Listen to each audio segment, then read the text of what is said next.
Greetings, Minecrafters, and welcome to another discussion in the deep woods. I love it back here. Notice the snow on the ground. I know it's wild.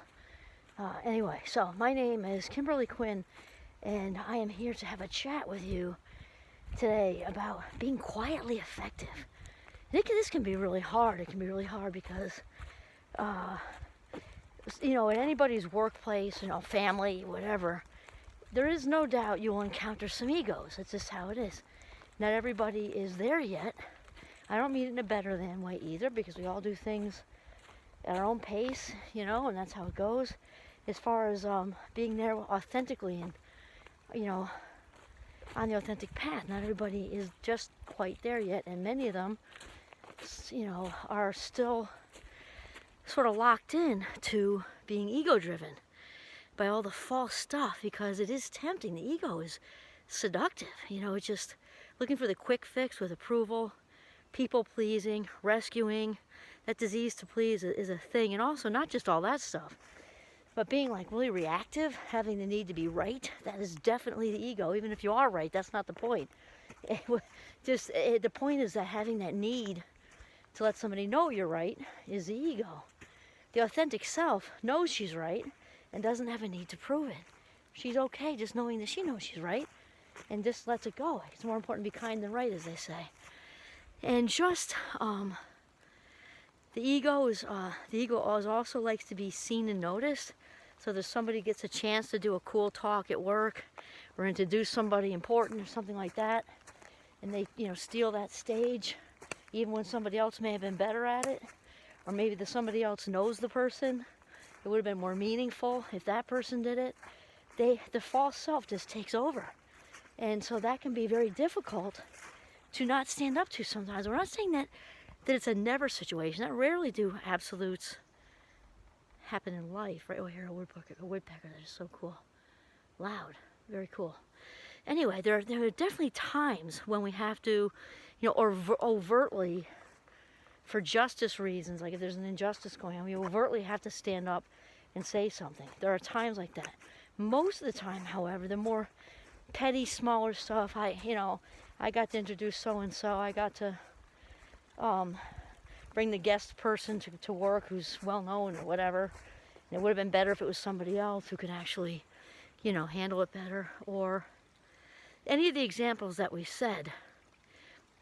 Better person for the job, that person had the promotion instead of you would have been better at it.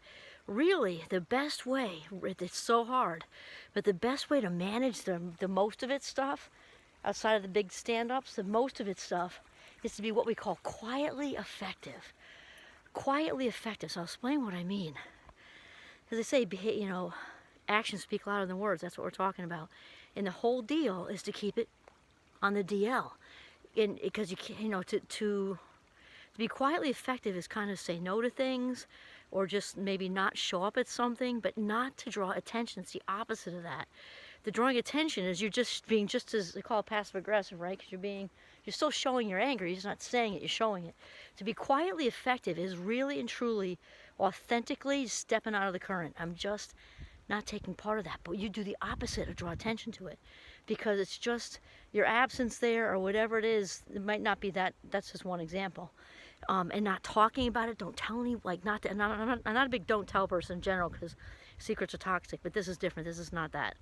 Okay, this is not secrets. This is your authentic self, not proving a point to people, just authentically putting a boundary up for you. There's a difference. There's a big difference in being quietly effective.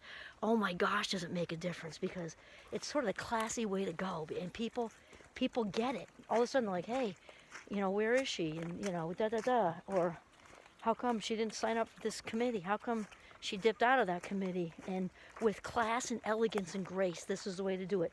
Not in a prove a point way, not in a point where everybody's like, oh my God, she must be pissed. If they're all saying that, you're not that quiet. So it has to be quietly effective. And wow, watch things turn around so quickly. I've had to do this, oh gosh, in my life. Occasionally I've worked with lovelies. I've had a really good gig, professionally speaking, really good. And still, even with, there's no such thing as a perfect person, place, or circumstance, right? It just doesn't how it goes. So occasionally you do run into the fakies, and with their egos and their need to be important, self-important, and all that stuff. and be noticed and da da da da. And there are times in my life when I've had to do this. And let me tell you, it hasn't been easy. But wow, does it work. Because here's the thing. People respect strength. People do not respect weakness. And that's just how it is. And when we are quietly effective, you know, again, in a class act sort of way, it makes a big, loud statement from being quiet. It's amazing. And then out of that, I'm walking across a little bit of a mudslide here. Hang tight. Okay, so people will respect you. So it's really respect you want. If you go on talking about how you need respect, nobody respects me, and all that's not fair, and nobody, I should have gotten that, and I shoulda, woulda, coulda gotten this, and I can't believe it went to his niece again, and that just looks weak and whiny and stupid, and people don't like people like that. People don't like people like that. People like people who are strong, charismatic, even if that's quietly charismatic, and classy. And so stepping out of the current, letting it all go on without, you know, whatever that example is for your life, letting it go on without you in a real, for real quiet way, again, not draw attention quiet way, watch your life unfold. The respect that you are yearning for will happen because you're respecting yourself. By being quietly effective, you're respecting yourself and valuing yourself. And we treat people how to treat us. So there we go. Be quietly effective. This is Kimberly Quinn signing off from the beautiful woods in northern Vermont. Have a mindful day.